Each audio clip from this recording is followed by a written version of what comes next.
Sean made sure that I clarified that Patrick Ewing is one of the 50 greatest NBA players of all time, just to let you know that.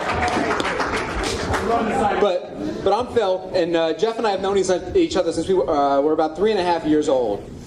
It made perfect sense that a pudgy, loudmouth Italian kid and a skinny, quiet Jewish kid at Somerset Presbyterian Nursery School in New Jersey would join forces and become best friends for life. 25 years later, as I look back on how our friendship began, there are two key traits that I can look back on and say form that instant connection. Jeff's lack of desire to eat, and my goal to eat as much as possible. Jeff ate like a bird. I ate like a honey badger. I always enjoyed going out to eat with Jeff because that meant I was having 2 meals. I remember how Jeff would pick apart his food, leaving nearly all of it behind. And I sat there waiting and ready to ask my most frequent question whenever Jeff was around. "Hey Jeff," I would say with a slight lisp, "are you going to finish that?" It's funny to me that adult Jeff now works as a personal trainer, providing guidance upon wellness to his clients. He would never allow them to consume 2 meals in one sitting.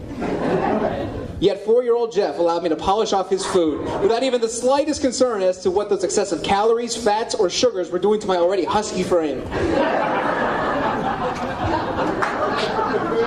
Like the stonewashed jeans too, by the way, those are money.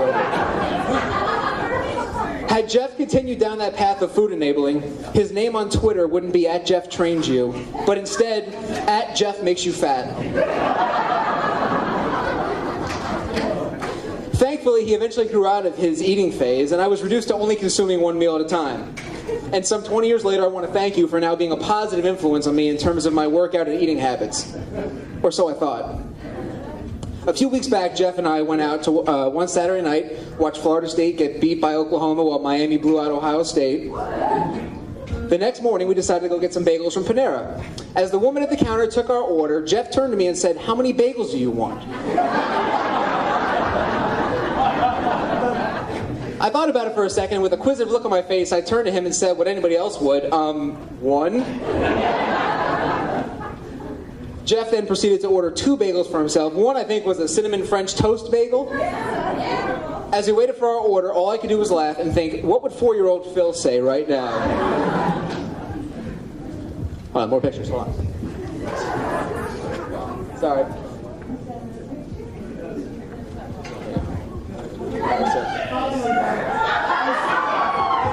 Photoshop. There are certain moments in every person's life where you will never forget where you were or who you were with when they occurred. One of those moments for me was during the 1994 NBA Finals. Jeff and I have always been diehard New York Knicks fans, and for the first time we could remember, our favorite team was playing for a championship. And I was super excited to be at my best friend Jeff's house Friday night, June 17th, 1994. Which is also Lauren's birthday, which I had to add as well. So. Only problem was that was the same night that O.J. Simpson decided to climb in his white Ford Bronco, drive slowly down the highway, the entire game, taking up 3/4 of the screen while we just sat there squinting, trying to see that little corner in the box. But it was okay, because I was with my best friend Jeff. The Knicks went on to lose that series, even though they won that night, and they have never won a championship in our lifetime, unfortunately. So now fast forward 16 years later, June 16th, 2010, ESPN airs a documentary about that infamous day in sports. After watching and reliving that crazy night, I called Jeff to reminisce, and we started talking about how I always remember spending that night watching the chase and the game at his house in Coral Springs, a moment I will never forget. Only problem was Jeff had no recollection of watching that game with me. If only we had Facebook in 1994, I could show him my status update or the profile picture of us laying in front of Stewart's 60-inch rear projection television, straining to watch every moment. I have since forgiven Jeff, and if you ask him today, he would tell you that he now remembers watching that game with me.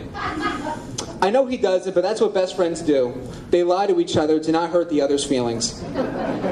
Last picture. I'm almost done, I promise.